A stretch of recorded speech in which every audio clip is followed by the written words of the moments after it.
Manga-Waido. I'm Takashi Tanagawa, a high school student. Clothes were my passion since I was a little kid.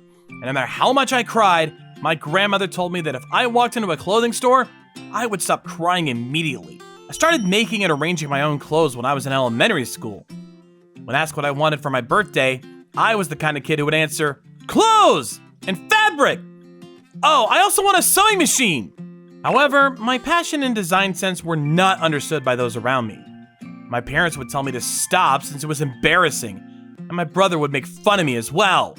Fortunately, my grandmother, who lived nearby, understood me well and supported my passion, lending me her sewing machine and giving me fabric that she no longer needed.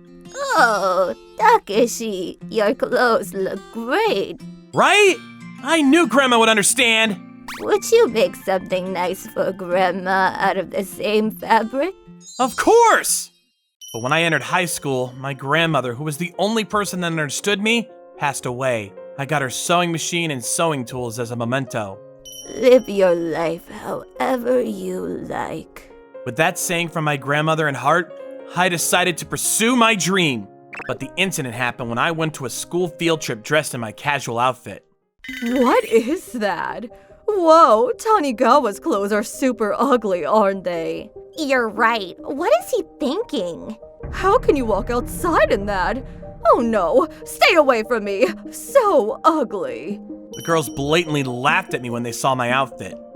Among them, Lira, the most beautiful girl in the class, was laughing so hard she was clutching her stomach. All my classmates caught on and started laughing as well. Huh, talk all you want.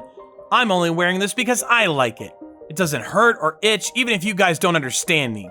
Ever since then, every time I saw Lyra and her friends in my outfit, they would point and laugh at me. Around the same time, I started working part-time so I could buy clothes and fabric. It turns out the convenience store I worked at was a favorite of Lyra and her friends. They started messing with me, saying my pants and shoes were in bad taste. That's enough! You're obstructing my work! If you're just here to interrupt me, leave! Oh no, he's angry. How scary. You know we're customers, right? By the way, do you actually think your clothes look good? My parents run a clothing company, and if someone with your sense of style came in, they'd be rejected right away. You have no style at all. If it were me, I'd be too embarrassed to walk outside. I was pissed off, but if I were to cause a scene, I'd be fired. I just kept my mouth shut and endured it. Luckily, the other part-timers were nice guys, and when Lyra and her friends came, they told me to work in the back and hide. After that, I never had to deal with them again. Time passed and I was a college student. I really wanted to go to a fashion school, but my parents said, if you really want to learn fashion, do it on your own. We'll kick you out of the house if you don't go to university. So I had no choice to go. Fortunately, the university had a clothing club, and I was able to have fun with like-minded people. I made a cosplay outfit for the otaku club, and in return, they gave me some leftover fabrics to make an original outfit. It was great fun, and I was able to spend my time productively. What's even better is that the costumes I made were featured on social media sites.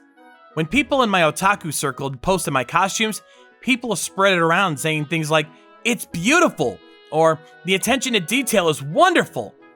My creations were catching more exposure with time. The viewers of my blog, which I've been doing for a while, also increased. Oh man, I was so happy! The good fortune continued when a celebrity in the fashion industry reposted my work saying, "This is a revolutionary design that has never been seen before. It's wonderful! I want to try it on!" Thanks to this, my work even reached through to the fashion industry. About a month or so after I was reposted by the celebrity, someone from a magazine contacted me and asked me if I could be a model for the outfit I made. To be honest, I just like making clothes and I'm not interested in modeling. I wasn't sure if I should accept the offer at first, but my friends in the club pushed me, telling me it was a great opportunity to make connections, so I accepted the offer. I was introduced on social media, and I got a lot of publicity. "Tanagawa-kun, your designs are quirky yet classy and very refreshing. I think it's fantastic." Thank you! But you know, I've been in this business for a long time. I can tell your creations are still in the realm of an amateur. I think you can make much better things if you learn professionally. I think you're right. I'm actually thinking of going to a technical school to learn from the basics. I decided to drop out of university and enter a technical college with some encouragement from people in the industry. My parents, who had seen me grow, couldn't object to my wishes. They gave me the permission to go to a fashion school. I passed the exam and became a student at a technical college.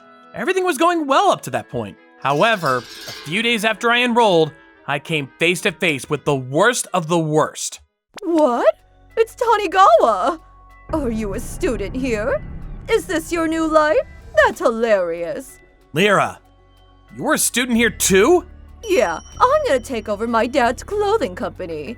I mean, are you seriously pursuing a career in this field? You must be joking. When I was a student, it was Lyra who followed me to the convenience store and made fun of my outfits. I thought about dropping out, but it was foolish to throw away my life for someone like her. I ignored Lyra and went on with my studies. Fortunately, Lyra rolled before me, so we rarely saw each other in class. When she did come to mess with me, it was only a few times a month, so I was able to endure it.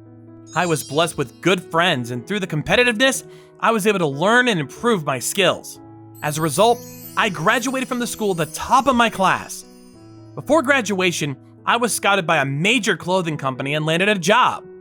I gained experience as an in-house designer.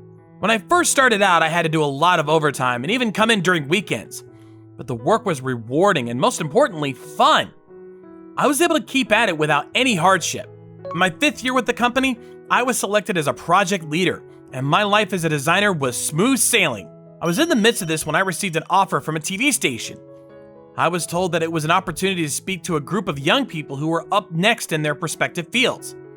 Apparently, I had attracted some attention to the social media sites I was continuing to grow. I couldn't believe it and hesitated, but my seniors pushed me and I decided to accept the offer. My parents and siblings were very happy, and my friends from university sent me messages congratulating me.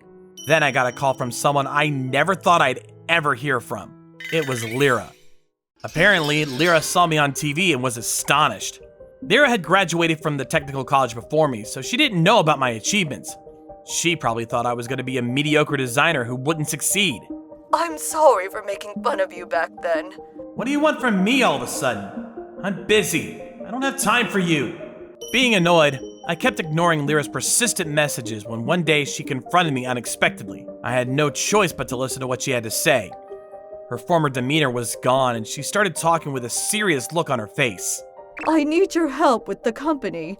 My father won't even give me the light of day since my designs aren't good enough. Oh, come to think of it, you did mention something about taking over your parents' company. I know, but I'm not good enough. Sales are down and my father says we need to do something new. I'm sorry about the old days. The truth is, I've been jealous of your sense of style since high school. I couldn't believe what was coming out of her mouth, but Lyra seemed to mean it as she was almost about to cry. If you want to discuss business, I'll listen, but you better bow your head before that. Apologize for making fun of me so much, then we'll talk. I sincerely apologize.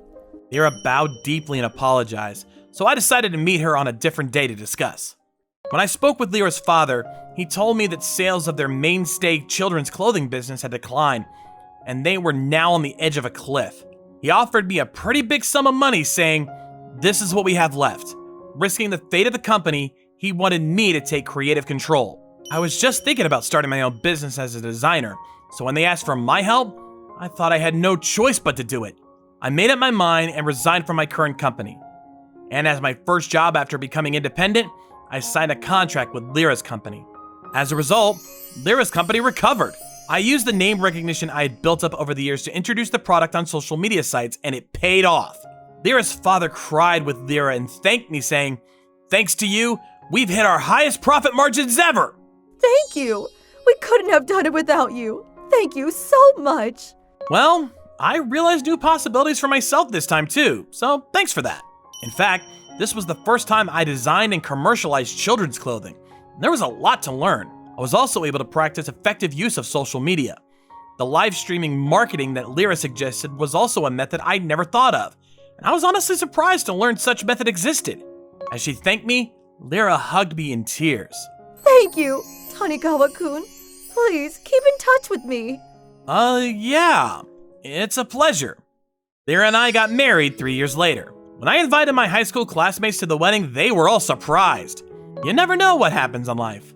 For now, I'll continue to support Lyra's company while enjoying my own fashion. Grandma in heaven, watch over me. I'm gonna become an even bigger man.